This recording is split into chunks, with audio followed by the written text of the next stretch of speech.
All right, Faith Pocatello Daily here. It's Friday, July 23rd, 2021. And let me just say something. I'm a little excited about this because things are changing.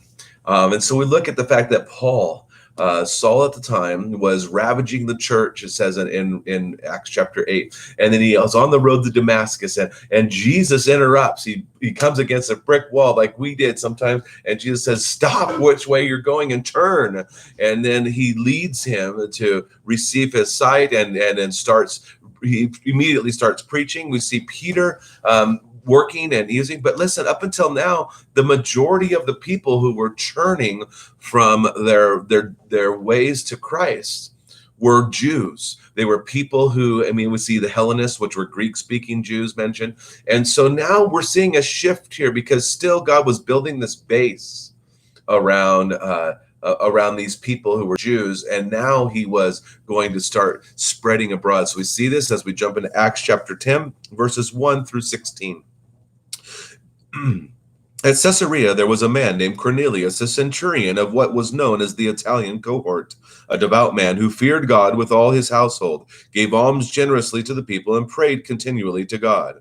About the 9th hour of the day, he saw clearly in a vision an angel of God come in and say to him, "Cornelius."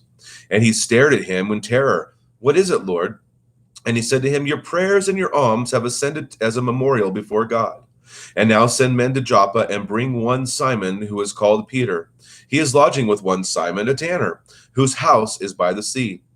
When the angel who spoke to him had departed, he called 2 of his servants and a devout soldier from among those who attended him, and having related everything to them, he sent them to Joppa.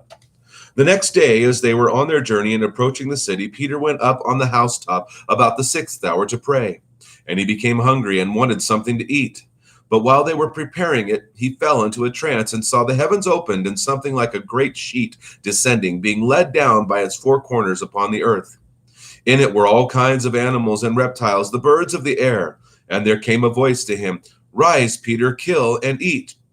But Peter said, "By no means, Lord, for I have never eaten anything that is common or unclean."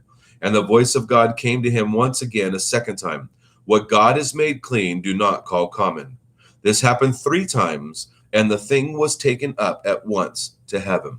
Now, again, we see this moment here where Peter kind of argues with God for a minute. We see Ananias when he says, "Hey, I want you to pray over Saul." And Ananias says, "Wait a second, I know what this guy is doing." And here again, everything that Peter had been raised to do, you're righteous because of what you do, because of the way you eat, what you do. And God is saying, I have changed that narrative because of Jesus Christ. I preserved my people, and I showed you what righteousness was, but I also showed you that you cannot have righteousness apart from God intervening. And so now we have Gentiles being included in the plan of God, which Jesus said in Matthew and Mark and Luke and John. We see that Jesus said, "Hey, this is for the Gentiles. I'm a light for the Gentiles." We see in the Abrahamic covenant that God said, "I'm going to bless the Gentiles through you, all the nations of the world." You see, before, the Jews had thought that, God is only for us. And even those who were coming into the relationship with Christ, who were Jews, were like, well, this must be the fulfillment for us, the Jews. But yet God's like, no, my love is for all mankind.